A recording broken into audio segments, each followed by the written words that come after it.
আজকে ভিডিওতে রায়মার্টিন বসুমিত্রা 2023-এর সপ্তম শ্রেণীর ভূগোল বিষয়ের তৃতীয় পর্যায়ক্রমিক মূল্যায়নে যে 5 নম্বর প্রশ্ন সেটটি রয়েছে, অর্থাৎ ইলাম বাজার হাই স্কুল এইচএস এই বিদ্যালয়ের সমস্ত প্রশ্নের উত্তরগুলি করব। তার আগে তোমরা কেউ যদি আমার চ্যানেলে নতুন হয়ে থাকো তাহলে চ্যানেলটা অবশ্যই সাবস্ক্রাইব করে নেবে। একে যেটা আছে আফ্রিকার রেখা মানচিত্রে নিম্নলিখিত বিষয়গুলি উপযুক্ত প্রতীক চিহ্ন সহ বসাও। একে যেটা হচ্ছে লোহিত সাগর, 2 জিব্রাল্টার প্রণালী, 3 হচ্ছে মাউন্ট কিলিমাঞ্জারো, 4 হচ্ছে নীলনদ, 5 হচ্ছে কায়রো। এই ম্যাপ পয়েন্টিংগুলি তোমাদের আমি একটি ম্যাপ পয়েন্টিং করে কমিউনিটিতে পোস্ট করে দেবো, তোমরা গিয়ে একটু দেখে নেবে। এরপর 2 যেটা আছে সঠিক উত্তরটি নির্বাচন করে লেখো। একে আছে বিশ্বের বৃহত্তম খনিজ তেল উত্তোলক কেন্দ্র হলো, এটা ঘাওয়ার হবে। 2 হচ্ছে ইউরোপ মহাদেশ ও আফ্রিকা মহাদেশের মাঝে আছে জিব্রাল্টার প্রণালী। 3 হচ্ছে জলে পারদ দূষণের ফলে মিনামাটা অসুখ হয়। 4 হচ্ছে কীটনাশক অতিরিক্ত পরিমাণে ব্যবহারের ফলে মাটির খাদ্যগুণ নষ্ট হয়। 5 হচ্ছে এশিয়া ও ইউরোপ মহাদেশের সীমানায় আছে ইউরাল পর্বত। 6 হচ্ছে অ্যাসিড বৃষ্টির ফলে হয় মাটি দূষণ। 7 হচ্ছে ব্ল্যাকফুট ব্যাধি হয় আর্সেনিক দূষণের ফলে। 8 হচ্ছে পোল্ডার ভূমির প্রধান নদী হলো রাইন। 9 হচ্ছে সবচেয়ে বড় পোল্ডার ভূমি প্রকল্পটি হলো জুইডাজি। 10 হচ্ছে আফ্রিকা পৃথিবীর দ্বিতীয় বৃহত্তম মহাদেশ। 11 হচ্ছে ইউরোপ মহাদেশে দেশের সংখ্যা 56টি। 12 হচ্ছে রুড়ো অঞ্চলের জলবায়ু নাতিশীতোষ্ণ। 13 হচ্ছে পোল্ডার ভূমিতে জমির লবণতা কমানোর জন্য চাষ করা হয় ক্লেভার ঘাস। 14 হচ্ছে ইউরোপের নাতিশীতোষ্ণ তৃণভূমি রেসস্তেপ নামে পরিচিত। 15 হচ্ছে সাহারা মরুভূমির ওপর যে গরম আর শুকনো বাতাস বয়ে যায় তাকে স্থানীয় ভাষায় বলে খামসিন। 16 হচ্ছে আফ্রিকার চতুর্থ দীর্ঘতম নদী হলো জাম্বেজি। 3 দাগের এতে যেটা আছে শূন্যস্থান পূরণ করো। একে যেটা এটা ফিনল্যান্ড হবে, কে হাজার হ্রদের দেশ বলে। 2 হচ্ছে এটা ল্যাডোগা হবে, হলো ইউরোপের বৃহত্তম হ্রদ। 3 হচ্ছে ক্যাডমিয়াম দূষণের ফলে ইতাই অসুখ হয়। 4 হচ্ছে আফ্রিকা মহাদেশকে অন্ধকারাচ্ছন্ন মহাদেশ বলা হতো। 5 হচ্ছে মরুভূমিতে দল বেঁধে যখন উট চলে তখন তাকে ক্যারাভ্যান বলে। এরপরে বিতে যেটা হচ্ছে বাক্যটি সত্য হলে ঠিক ও অসত্য হলে ভুল লেখো। একে যেটা হচ্ছে ককেশাস পর্বতের সর্বোচ্চ শৃঙ্গ এলবুজ, এটা ঠিক হবে। 2 হচ্ছে ইসেল হ্রদটি আফ্রিকার বৃহত্তম হ্রদ, এটা ভুল হবে। 3 হচ্ছে পোল্ডার ভূমির আমস্টারডাম শহরটি হিরে শিল্পের জন্য বিখ্যাত, এটা ঠিক হবে। 4 হচ্ছে যানবাহন থেকে নির্গত ধোঁয়ায় অ্যাসিড বৃষ্টি হয়, এটা ঠিক হবে। 5 হচ্ছে কঙ্গো নদীর উৎপত্তি হয়েছে আল্পস পর্বত থেকে, এটা ঠিক হবে। এরপর শীতে এটা হচ্ছে এক কথায় উত্তর দাও যে কোনো 4টি। একে যেটা হচ্ছে ভিক্টোরিয়া জলপ্রপাত কোন মহাদেশে অবস্থিত, এটা হচ্ছে আফ্রিকা মহাদেশে অবস্থিত। 2 হচ্ছে জাপানের পরিবেশ বান্ধব শহর কোনটি, এটা হচ্ছে ইয়োকোহামা। 3 হচ্ছে ফ্লোরাইড দূষণ থেকে কি অসুখ হয়, ফ্লোরোসিস হয়। 4 হচ্ছে আফ্রিকা মহাদেশের সর্বোচ্চ শৃঙ্গের নাম কি, মাউন্ট কিলিমাঞ্জারো। 5 হচ্ছে নেদারল্যান্ডের রাজধানীর নাম কি, আমস্টারডাম। এরপরে 4 থেকে যেটা আছে যে কোনো 4টি প্রশ্নের উত্তর দাও। একে আছে ইউট্রোফিকেশান বলতে কি বোঝো, এর উত্তরটি হলো যে পদ্ধতিতে কোনো জলাশয়ে রাসায়নিক পদার্থ প্রধানত ফসফেট মেশার ফলে জলজ উদ্ভিদের বৃদ্ধি ঘটে এবং জলে অক্সিজেনের পরিমাণ হ্রাস পায় তাকে ইউট্রোফিকেশান বলে। মূলত ঘনবসতিযুক্ত অঞ্চল থেকে নির্গত বর্জ্য জলে প্রচুর পরিমাণে সাবান বা ডিটারজেন্ট থাকে, যার অন্যতম উপাদান হলো ফসফেট যৌগ। জলজ উদ্ভিদ সেগুলোকে পুষ্টিদ্রব্য হিসেবে কাজে লাগায়, ফলে জলে আগাছা ও শৈবাল বৃদ্ধি পায়। এতে জলে O2 হ্রাস পায় ও CO2 বৃদ্ধি পায়। ফলস্বরূপ জলজ প্রাণী ও উদ্ভিদ মারা যায় এবং জলাশয় ভরাট হয়ে অগভীর জলাভূমিতে পরিণত হয়।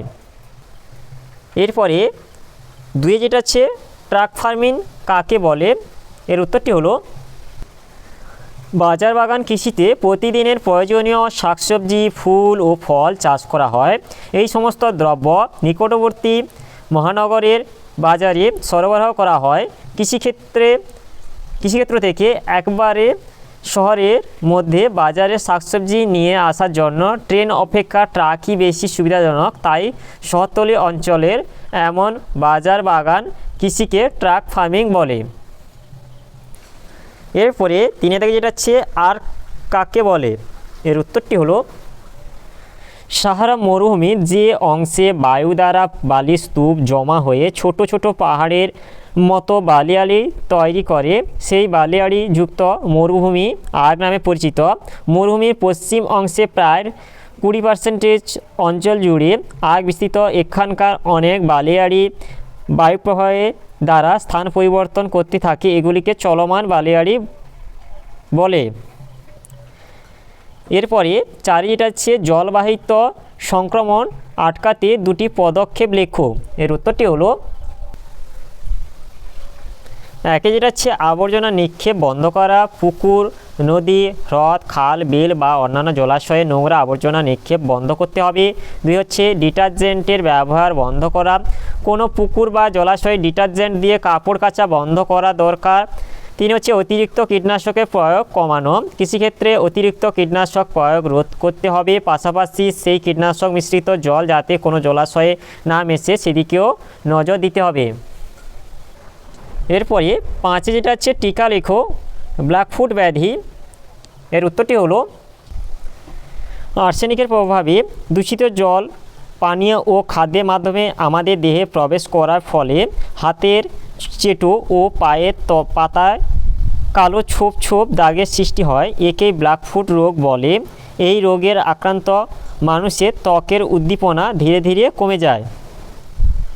এরপরে 6 যেটা হচ্ছে মাটি দূষণ কাকে বলে, কলকারখানা দূষিত বর্জ্য পদার্থ, আবর্জনা, প্লাস্টিক, রাসায়নিক সার, কীটনাশক, তেজস্ক্রিয় রাসায়নিক পদার্থ প্রভৃতি মাটিতে মেশার কারণে মাটির স্বাভাবিক উর্বরতা গুণগত মানের হ্রাসকে মৃত্তিকা দূষণ বলে। এরপরে 5 থেকে যেটা হচ্ছে যে কোনো 4টি প্রশ্নের উত্তর দাও। একে আছে পোল্ডার ভূমি কীভাবে তৈরি করা হয়, এর উত্তরটি হলো আধুনিক জ্ঞান বিজ্ঞান ও প্রযুক্তিবিদ্যার সাহায্যে মানুষ প্রকৃতির ওপর যে দুঃসাহসিক আধিপত্য বিস্তার করতে পারে তার উজ্জ্বল দৃষ্টান্ত হলো নেদারল্যান্ডের পোল্ডার ভূমি। নেদারল্যান্ড কথার অর্থ নিচু ভূমি। গভীর সমুদ্রগর্ভ বা জলাভূমি থেকে উদ্ধার করা ভূমিকে পোল্ডার ভূমি বলে। নেদারল্যান্ডের জনসংখ্যার অনুপাতে কৃষিজমির পরিমাণ অনেক কম, সেই জন্য ডাচরা সমুদ্রগর্ভ ভরাট করে কৃষিজমি ও অর্থনৈতিক কর্মক্ষেত্র বৃদ্ধি করেছে। পোল্ডার ভূমি সৃষ্টির ইতিহাস 17 শতাব্দীর প্রথমার্ধ থেকেই ডাচ বা ওলন্দাজরা বেলাভূমি বা সৈকত ভূমিতে বাঁধ দিয়ে কৃষিক্ষেত্র ও জনবসতি গড়ে তোলে। 1920 খ্রিস্টাব্দের পর থেকে আধুনিক প্রযুক্তির সাহায্যে বৈজ্ঞানিকভাবে চক্রবান নির্মাণ করে নতুন নতুন পোল্ডার ভূমি সৃষ্টি করা হচ্ছে। এখনও পর্যন্ত জুইডাজি প্রকল্পের মাধ্যমে ইসেল হ্রদের জল সমুদ্রে অপসারিত করে 6টি পোল্ডার ভূমি পুনরুদ্ধার করে চাষের উপযোগী করা হয়েছে। বিভিন্ন পর্যায়ে পোল্ডার ভূমির সৃষ্টি করা হয়, সেগুলি হলো প্রথম পর্যায়ে উত্তর সাগরের উপকূল বরাবর নেদারল্যান্ডে বিভিন্ন অগভীর স্থান, প্রাচীনকালে মাটির বাঁধ, বর্তমানে বৃত্তাকারে কংক্রিটের চক্রবাঁধ দিয়ে সমুদ্রকে ঘিরে ফেলা হয়। এই বাঁধের ভিতরের দিকে জল নিকাশি চক্রখাল থাকে, যার মাধ্যমে ভেতরের জল পাম্প করে সহজে সমুদ্রে ফেলা হয়।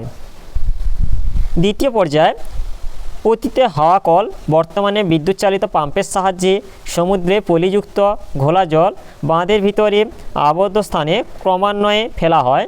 অতঃপর পলি থিতিয়ে নিচে বসে যাওয়ার পর উপরে স্বচ্ছ জল পাম্প করে চক্রখালের মাধ্যমে সমুদ্রে ফেলে দেওয়া হয়। এই পদ্ধতি একাধিকবার অনুসরণ করায় অগভীর সমুদ্রগর্ভ ভরাট হয়ে নিচু সমতল ভূমির সৃষ্টি হয়। তৃতীয় পর্যায়ে ভূমিভাগকে শুষ্ক করা হয়। নিম্ন সমতল ভূমির লবণাক্ত ভাব কাটানোর জন্য 4 থেকে 5 বছর জমি ফেলে রাখা হয়। বৃষ্টির জল ধৌতকরণ প্রক্রিয়ায় জমিকে লবণমুক্ত করে। চতুর্থ পর্যায়ে এটা হচ্ছে এরপর 5 থেকে 7 বছর ওই সব নিম্নভূমিতে হে, ক্লেভার, আলফা বার্সিম, গামা, সাবাদিলা প্রভৃতি পশুখাদ্যের চাষ হয়। পঞ্চম বা শেষ পর্যায়ে কৃষিজ ফসল গম, যব, আলু, বাল্ব, বিট, ওট, রাই, তামাক, সবজি ইত্যাদি এবং টিউলিপ, গ্যাডিওলিপ, ড্যাফোডিল, কসমস ইত্যাদি নানা প্রজাতির ফুল চাষ হয়। এইভাবে 10 থেকে 12 বছর পর একটি নিম্ন সমভূমি সম্পূর্ণভাবে কৃষিকাজের উপযুক্ত হয়ে ওঠে। এরপরে 2 আছে টিকা লেখো ভেল্ট বা নাতিশীতোষ্ণ তৃণভূমি। ভেল্ট বা নাতিশীতোষ্ণ তৃণভূমি অবস্থান দক্ষিণ আফ্রিকার কালাহারি মরুভূমি ও ড্রাকেন্সবার্গ পর্বতের মধ্যবর্তী উচ্চভূমিতে মোটামুটি 35 ডিগ্রি থেকে 55 ডিগ্রি দক্ষিণ অক্ষাংশের মধ্যবর্তী অঞ্চলে নাতিশীতোষ্ণ তৃণভূমি বা ভেল্ট তৃণভূমি বিরাজ করছে। বৈশিষ্ট্য, এখানকার ঘাসগুলি ছোট, খসখসে ও নরম প্রকৃতির হয়। বীজ হচ্ছে তৃণভূমিটি মেষ চারণ ক্ষেত্র রূপে ব্যবহৃত হয়।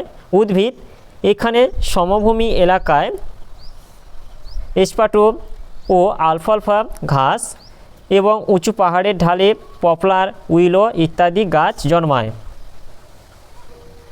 এরপরে তিনি এটা হচ্ছে ইয়োকোমা শিল্পাঞ্চলের 4টি বৈশিষ্ট্য লেখো। এর উত্তরটি হলো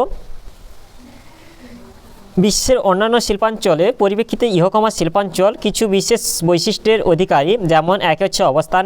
ইয়োকোমা হলো জাপানের সর্ববৃহৎ বন্দর, যা হনশু দ্বীপে দক্ষিণ দিকে টোকিও থেকে প্রায় 30 কিমি দূর গড়ে উঠেছে। 2 হচ্ছে জনবহুলতা। ইয়োকোমা শিল্পাঞ্চলটি যথেষ্ট জনবহুল। এখানকার বর্তমান জনসংখ্যা প্রায় 37,32,616 জন, যেটা 2016 সালে জনগণনা অনুযায়ী। 3 হচ্ছে বিস্তীর্ণ পশ্চাৎভূমি। ইয়োকোমা শিল্পাঞ্চলে পশ্চাৎভূমিটি অত্যন্ত সুবৃহৎ, যা কাওয়াসাকি, শিজুওকা, টোকিও, নাগোয়া প্রভৃতি অঞ্চল জুড়ে বিস্তৃত। 4 হচ্ছে পরিকল্পিত ভূমি ব্যবহার। জমির অপতুরতার সমস্যা মেটানোর জন্য পতিত জমিগুলিকে পুনরুদ্ধার করে পুনর্বিন্যাস করার চেষ্টা করা হচ্ছে। 5 হচ্ছে নগর পরিকল্পনা। সমগ্র বিশ্বের কাছে নগর পরিকল্পনার ক্ষেত্রে এই শিল্পাঞ্চলটি বিশেষ ভূমিকা গ্রহণ করেছে। এরপরে 4 এটা হচ্ছে এশিয়ার পূর্ববাহিনী নদীগুলির বৈশিষ্ট্য লেখো। এর উত্তরটি হলো এশিয়ার পূর্ববাহিনী নদীগুলি হলো ইয়াংশিকিয়াং, আমুর, হোয়াংহো, সিকিয়াং। এগুলি বৈশিষ্ট্য হলো, একে হচ্ছে মধ্য এশিয়ার পার্বত্য অঞ্চল থেকে উৎপন্ন হয়। নদীগুলিতে সারা বছর জল থাকে এবং খরস্রোতা। 2 হচ্ছে পার্বত্য অংশে নদীর গতিপথে গভীর গিরিখাত সৃষ্টি হয়েছে। 3 হচ্ছে বর্ষাকালে নদীগুলিতে বন্যা হয়। 4 হচ্ছে নদী অববাহিকায় বিশাল সমভূমি সৃষ্টি হয়েছে। 5 হচ্ছে নদীগুলির মোহনায় বদ্বীপ সৃষ্টি হয়েছে। এরপরে 5 যেটা হচ্ছে মাটি দূষণের 4টি কারণ লেখো। এর উত্তরটি হলো মাটি দূষণের কারণ বা উৎসগুলিকে 2 ভাগে ভাগ করা যায়, যথা এতে এটা হচ্ছে প্রাকৃতিক কারণ, বিতে হচ্ছে অপ্রাকৃতিক কারণ। এতে হচ্ছে প্রাকৃতিক কারণসমূহ, একে হচ্ছে মাটি ক্ষয় থেকে দূষণ উৎস, বৃষ্টিপাত, নদী প্রভৃতি দ্বারা ক্ষয় প্রক্রিয়া। বৃষ্টিপাত, নদীর জলপ্রবাহ, নদীর মাধ্যমে ভূপৃষ্ঠের উপরিভাগে মৃত্তিকা ক্ষয়প্রাপ্ত হয়। এর ফলে মাটির উর্বরতা হ্রাস পায় ও মাটি দূষিত হতে শুরু করে। 2 হচ্ছে অগ্নুৎপাত থেকে দূষণ উৎস, ভূ আলোড়নে আগ্নেয়গিরি থেকে নির্গত পদার্থ প্রক্রিয়া, ভূ আলোড়নে সৃষ্ট ফাটল, আগ্নেয়গিরি প্রভৃতি থেকে নির্গত লাভা, ছাই, বিভিন্ন রাসায়নিক পদার্থ ভূপৃষ্ঠস্থ মাটির সঙ্গে মিশে মাটি দূষণ ঘটায়। এরপর যেটা হচ্ছে অপ্রাকৃতিক কারণ, একে আছে নগরায়ন থেকে দূষণ উৎস, নতুন নগর পত্তন, গ্রাম থেকে শহরে রূপান্তরকরণ প্রক্রিয়া। অতিরিক্ত জনসংখ্যা বৃদ্ধির ফলে বাসস্থানের চাহিদা দ্রুত বৃদ্ধি পাচ্ছে, ফলে অরণ্য ধ্বংস করে বসতি তৈরি হচ্ছে। এর ফলে মাটি ক্ষয় ও মাটি দূষণ দুইই ঘটছে। আবার গ্রামগুলি আধুনিকীকরণের দ্বারা শহরে পরিণত হচ্ছে, যার ফলেও বৃক্ষচ্ছেদন, কৃষিজমি হ্রাস প্রভৃতি কারণে মাটি ক্ষয় ও দূষণ হচ্ছে। এরপর যেটা হচ্ছে যানবাহন থেকে দূষণ উৎস, যানবাহন নির্গত ধোঁয়ার মাধ্যমে সৃষ্ট অ্যাসিড বৃষ্টি প্রক্রিয়া। জনসংখ্যা বৃদ্ধি তথা নগরায়ন, যানবাহন বৃদ্ধির প্রধান কারণ যানবাহন থেকে নির্গত সালফার ডাইঅক্সাইড, নাইট্রোজেন ডাইঅক্সাইড বৃষ্টির জলের সঙ্গে বিক্রিয়া করে যথাক্রমে সালফিউরিক অ্যাসিড ও নাইট্রিক অ্যাসিড তৈরি করে এবং বৃষ্টির জলের সঙ্গেই ওই অ্যাসিড মাটিতে পড়ে মাটি দূষণ ঘটায়। এরপরে 6 যেটা হচ্ছে এশিয়ার উত্তর বাহিনী ও দক্ষিণ বাহিনী নদীগুলির মধ্যে তুলনা করো। এর উত্তরটি হলো উত্তর বাহিনী নদী এবং দক্ষিণ বাহিনী নদী বিষয়। একে যেটা হচ্ছে প্রবাহের দিক, নদীগুলি উত্তর বাহিনী অর্থাৎ উত্তর দিকে প্রবাহিত হয়েছে, নদীগুলি দক্ষিণ বাহিনী অর্থাৎ দক্ষিণ দিকে প্রবাহিত হয়েছে। যেরপর যেটা হচ্ছে মোহনা, নদীগুলি সুমেরু মহাসাগরে পড়েছে আর এই নদীগুলি হচ্ছে ভারত মহাসাগরে পতিত হয়েছে।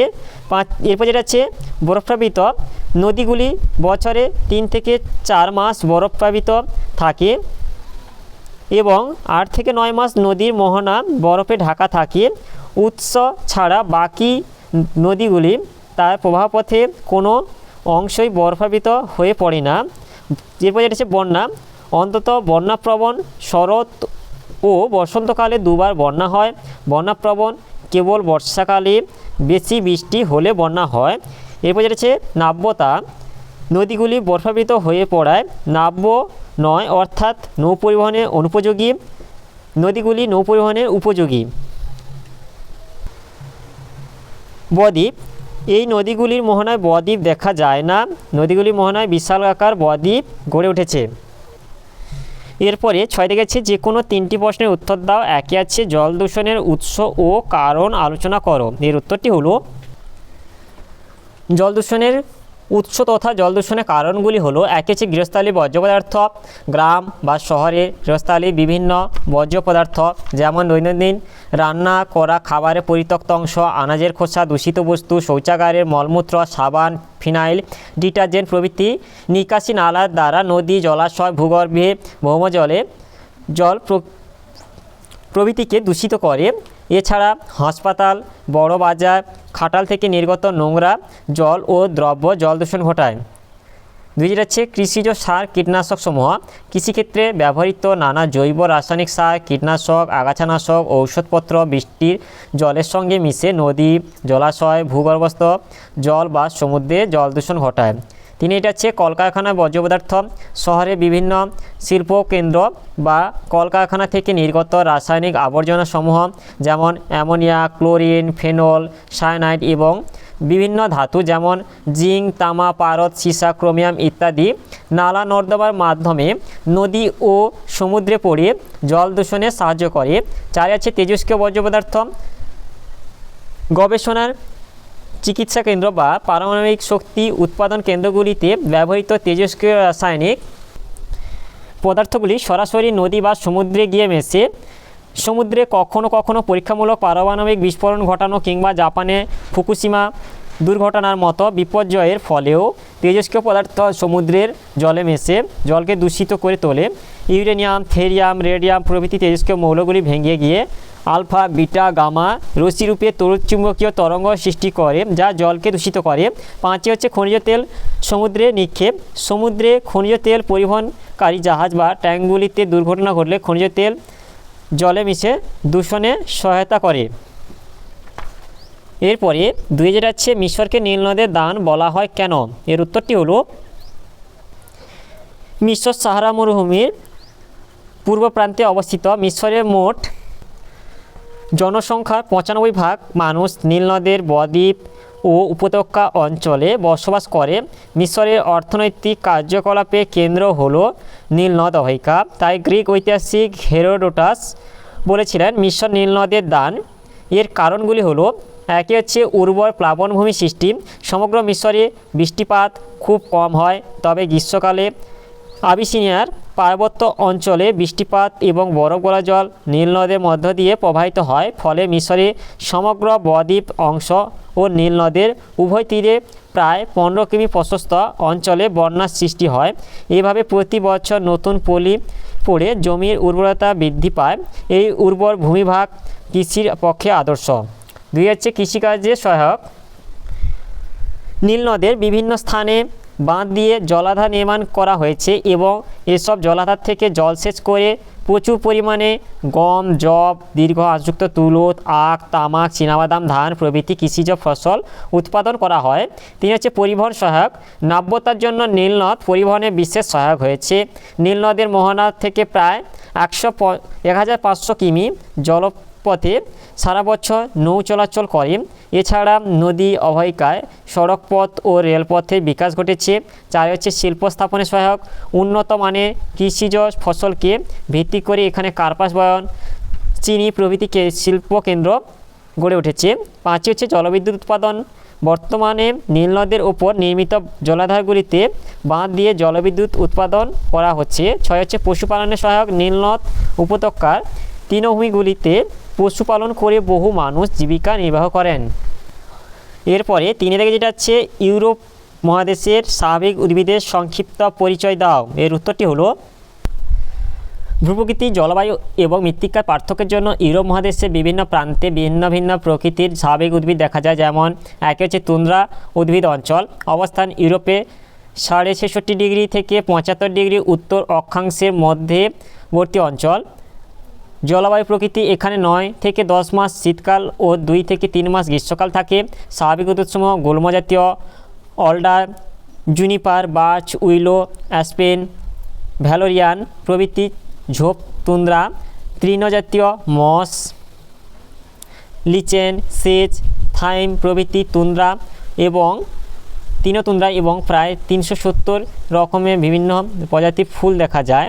বৈশিষ্ট্য: সমগ্র অঞ্চল বছরের বেশিরভাগ সময় বরফাবৃত থাকে, তাই কোনো উদ্ভিদ জন্মাতে পারে না। 2 এখানকার শৈবাল জাতীয় উদ্ভিদগুলির গড় উচ্চতা 5 থেকে 8 সেমির মধ্যে। 3 হচ্ছে অঞ্চলটির দক্ষিণ প্রান্তে কিছু ছোট ছোট সরলবর্গীয় উদ্ভিদ জন্মাতে দেখা যায়।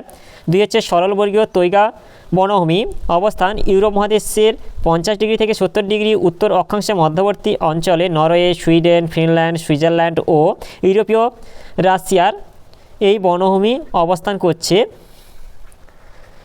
জলবায়ু প্রকৃতি এখানকার জলবায়ু অধিকতর শীতল নাতিশীতোষ্ণ প্রকৃতির। স্বাভাবিক উদ্ভিদসমূহ pine, fir, spruce, larch, willow, aspen, alder, hemlock, Douglas প্রভৃতি। বৈশিষ্ট্য: তুষারপাতের আঘাত থেকে রক্ষা পাওয়ার জন্য গাছগুলির পাতা ছুঁচলো। 2 হচ্ছে গাছগুলি শঙ্কু বা মোচাকৃতি, গাছগুলি কাণ্ড নরম প্রকৃতির। 4 হচ্ছে একই প্রজাতির বৃক্ষ পাশাপাশি জন্মায়। রাশিয়ায় এই বনভূমিকে তৈগা নামে পরিচিত। 3 হচ্ছে নাতিশীতোষ্ণ পর্ণমোচী বনভূমি, অবস্থান তৈগা বনভূমির দক্ষিণ ও দক্ষিণ পশ্চিমের এক বিস্তীর্ণ অঞ্চলে পর্ণমোচী বা পাতাঝরা বনভূমি আছে। জলবায়ু প্রকৃতি এখানকার জলবায়ু নাতিশীতোষ্ণ প্রকৃতির। স্বাভাবিক উদ্ভিদসমূহ ওক, এলম, ম্যাপল, বিচ, বার্চ, ওয়ালনাট প্রভৃতি। বৈশিষ্ট্য: এখানকার অরণ্যে নরম কাঠের সরলবর্গীয় গাছের সঙ্গে সঙ্গে শক্ত কাঠের পর্ণমোচী গাছ পাশাপাশি জন্মায়। গাছগুলি ডালপালা যুক্ত হয়। শরৎকাল থেকে তুষারপাত শুরু হয়। তুষারপাতের সঙ্গে সঙ্গে এখানকার গাছের পাতাগুলি ঝরে পড়তে থাকে, সেজন্য শরৎকালকে এখানে ফল বলে। এরপর 4 যেটা হচ্ছে ভূমধ্যসাগরীয় উদ্ভিদ, অবস্থান ভূমধ্যসাগরের তীরবর্তী দেশসমূহ Italy, Spain, France, Portugal, Yugoslavia, Albania, Greece প্রভৃতি ভূমধ্যসাগরীয় উদ্ভিদ জন্মায়। জলবায়ু প্রকৃতি এই অঞ্চলে শুষ্ক গ্রীষ্মকাল না শীতকালীন বৃষ্টিপাত দেখা যায়। স্বাভাবিক উদ্ভিদ চিরসবুজ কক, ওক, ইউক্যালিপটাস, রেডউড, চেস্টনাট, গুল্মজাতীয়, ল্যাভেন্ডার, আঙ্গুর, জলপাই, কমলালেবু, পিচ, আপেল, আখরোট ইত্যাদি। বৈশিষ্ট্য: নির্দিষ্ট ব্যবধানে স্বল্প উচ্চতা কাঁটা, ঝোপ ও গুল্ম দেখা যায়। উচ্চভূমিতে সরলবর্গীয় উদ্ভিদ জন্মায়। গাছের ছাল পুরু হয়, শিকড় মাটির গভীরে প্রসারিত থাকে। এরপর 5 হচ্ছে স্টেপ তৃণভূমি, অবস্থান ইউরোপ মহাদেশের মধ্য পূর্বাঞ্চলে Ukraine, Bosnia, Herzegovina, Romania, Bulgaria, Hungary সমুদ্র থেকে বহু দূরে স্টেপ তৃণভূমি অবস্থিত। জলবায়ু প্রকৃতি এখানে মহাদেশীয় চরমহাপন্ন জলবায়ু বিরাজ করে। স্বাভাবিক উদ্ভিদসমূহ এখানকার তৃণভূমিগুলির মধ্যে আলফালফা, গামা, সাবাদিলা রাই প্রভৃতি প্রধান। বৈশিষ্ট্য, বৃষ্টিপাত কম বলে এখানে তৃণভূমির সৃষ্টি হয়েছে। এখানে মূলত ছোট ছোট ঘাস বা গুল্ম জাতীয় উদ্ভিদ জন্মায়, তবে নদীর ধারে উইলো, এলম, ম্যাপল প্রভৃতি গাছ জন্মায়। সরু ও নরম ঘাসের এই তৃণভূমি পশুপালনের জন্য বিখ্যাত। এরপর যেটা হচ্ছে 6, মিশ্র বনভূমি। অবস্থান ইউরোপ মহাদেশের মধ্যভাগ ও পশ্চিম উপকূল সংলগ্ন অঞ্চলে Spain, France, Germany, Switzerland, Poland, Netherland, Belgium. মিশ্র বনভূমি লক্ষ্য করা যায়। জলবায়ু প্রকৃতি, এখানে শীতল নাতিশীতোষ্ণ সামুদ্রিক জলবায়ু বিরাজ করে। স্বাভাবিক উদ্ভিদসমূহ পর্ণমোচী, oak, elm, beech, poplar, birch, maple, ash, সরলবর্গীয় pine, fir, spruce, hemlock, juniper, cedar, Douglas এবং চিরহরিৎ জাতীয় ইউক্যালিপটাস প্রভৃতি। বৈশিষ্ট্য, পর্ণমোচী ও সরলবর্গীয় বৃক্ষে একত্র সমাবেশ লক্ষ্য করা যায়। বনভূমির ঘনত্ব অপেক্ষাকৃত কম। এখানে একই প্রজাতির বৃক্ষ পাশাপাশি জন্মায়। এরপর সাথে এটা হচ্ছে পার্বত্য বনভূমি। অবস্থান ইউরোপের Alps, Caucasus, Apennine, পিন্ডাস, দিনারিক Alps, Carpathian প্রভৃতি অঞ্চল। জলবায়ু প্রকৃতি সারা বছর অধিক শীতল ও আর্দ্র থাকে। স্বাভাবিক উদ্ভিদসমূহ পাইন, স্প্রুস, পপলার, অলডার প্রভৃতি। বৈশিষ্ট্য, পর্বতের পাদদেশে শক্ত কাঠের বনভূমি দেখা যায়। পর্বতে 3000 থেকে 4000 মিটার উচ্চতায় নরম কাঠের শঙ্কু আকৃতির সরলবর্গীয় উদ্ভিদ জন্মায়। পর্বতের অধিক উচ্চতায় আল্পীয় তৃণ জন্মায়। এরপরে 4 যেটা হচ্ছে মাটি দূষণ প্রতিকারে কয়েকটি উপায় লেখো। এর উত্তরটি হলো, মাটি দূষণ নিয়ন্ত্রণ করার উপায়। 1 হচ্ছে ময়লা ফেলার নির্দিষ্ট স্থান নির্ধারণ করা প্রয়োজন। 2 হচ্ছে কঠিন বর্জ্য পদার্থের দ্বারা জমি ভরাট করা উচিত এবং এই জমির ওপর মাটির আস্তরণ দিয়ে ওই সঞ্চিত আবর্জনাকে আবদ্ধ রাখা প্রয়োজন। 3 হচ্ছে বর্জ্য পদার্থগুলিকে ভস্মীভূত করলে ভূমি দূষণ নিয়ন্ত্রিত হয়। 4 হচ্ছে কাগজ, বোর্ড, প্লাস্টিক, ধাতুচূর্ণ, কাঁচ প্রভৃতির পুনরাবর্তনের মাধ্যমেও ভূমি দূষণ নিয়ন্ত্রিত হয়। 5 হচ্ছে প্লাস্টিকের পরিবর্তক হিসেবে দ্রব্য হিসেবে চট ও কাগজের ব্যাগ ব্যবহার করলে ভূমি দূষণ নিয়ন্ত্রিত হয়। 6 হচ্ছে স্বাস্থ্যসম্মত শৌচাগার ব্যবহার করলে ভূমি দূষণ নিয়ন্ত্রিত করা যায়। 7 হচ্ছে কৃষি জমিতে রাসায়নিক সার ও কীটনাশক ব্যবহার কমিয়ে জৈব সারের ব্যবহার বাড়াতে হবে। 8 হচ্ছে বাগানে, রাস্তার ধারে, কৃষি জমির চারপাশে বেশি করে গাছ লাগাতে হবে। এরপরে 5 যেটা আছে ইয়াংশি কিয়াং অববাহিকার শিল্প সমৃদ্ধির কারণগুলি উল্লেখ করো। 1 আছে কৃষিকাজের উন্নতি। ইয়াংশি কিয়াং অববাহিকা হলো চীনের সর্বশ্রেষ্ঠ কৃষি সমৃদ্ধ অঞ্চল, তাই এই অববাহিকার অর্থনৈতিক সমৃদ্ধি সহজতর হয়েছে। উর্বর মৃত্তিকা, উন্নত জলসেচ, নাতিশীতোষ্ণ জলবায়ু প্রভৃতি কারণে এখানে প্রচুর পরিমাণে ধান, গম, তুলো, পাট, আখ, তামাক, তৈলবীজ ইত্যাদি উৎপন্ন হয়। 2 হচ্ছে কৃষিজ সম্পদের প্রাচুর্য। সমগ্র দেশের শতকরা প্রায় 50% খনিজ সম্পদ এই অঞ্চল থেকে পাওয়া যায়। খনিজ সম্পদের প্রাচুর্য এই অববাহিকায় অর্থনৈতিক সমৃদ্ধির একটি অন্যতম কারণ। এখানকার উল্লেখযোগ্য খনিজ সম্পদগুলি হলো কয়লা, আকরিক লোহা, তামা, দস্তা, টাংস্টেন, টিন, অ্যান্টিমনি ইত্যাদি। 3 হচ্ছে শিল্পের উন্নতি। কৃষিজ ও খনিজ সম্পদকে কেন্দ্র করে এখানে কার্পাস বয়ন, জাহাজ নির্মাণ, লৌহ ইস্পাত, ইঞ্জিনিয়ারিং, রাসায়নিক, সিমেন্ট প্রভৃতি শিল্পের বিকাশ ঘটেছে। উন্নত পরিকাঠামো। সরকারের বিভিন্ন অর্থনৈতিক পরিকল্পনা গ্রহণ ও নীতি নির্ধারণের ফলে এখানে কৃষি ও শিল্পে উন্নত পরিকাঠামো গড়ে উঠেছে, যা এই অঞ্চলকে অর্থনৈতিক দিক থেকে সমৃদ্ধ করেছে। এরপরে 5 আছে শ্রমিক। জীবনযাপনের উপযোগী সমস্ত ধরনের সুযোগ সুবিধা এই অববাহিকায় পাওয়া যায় বলে এখানে অত্যন্ত ঘন জনবসতি গড়ে উঠেছে। ফলে কৃষি, শিল্প প্রভৃতি ক্ষেত্রে সুলভ ও দক্ষ শ্রমিকের যেমন অভাব হয় না, তেমনি বিভিন্ন উৎপাদিত দ্রব্যের চাহিদা যথেষ্টই বর্তমান। 6 আছে পর্যাপ্ত জল। কৃষি, শিল্প প্রভৃতি ক্ষেত্রে প্রয়োজনীয় জল ইয়াংশি কিয়াং নদী থেকে পাওয়া যায়। তাহলে আজকে ভিডিওতে আমরা সপ্তম শ্রেণী ভূগোল বিষয়ে যে 5 থেকে ইলামবাজার হাই স্কুল এইচএস এই বিদ্যালয়ের সমস্ত প্রশ্নের উত্তরগুলি শেষ করলাম। আর তোমরা কেউ যদি আমার চ্যানেলটা এখনও সাবস্ক্রাইব করে রাখনি তাহলে চ্যানেলটা অবশ্যই সাবস্ক্রাইব করে নেবে। ভিডিওটি ভালো লাগলে ভিডিওটিকে লাইক, কমেন্ট ও শেয়ার করতে ভুলবে না।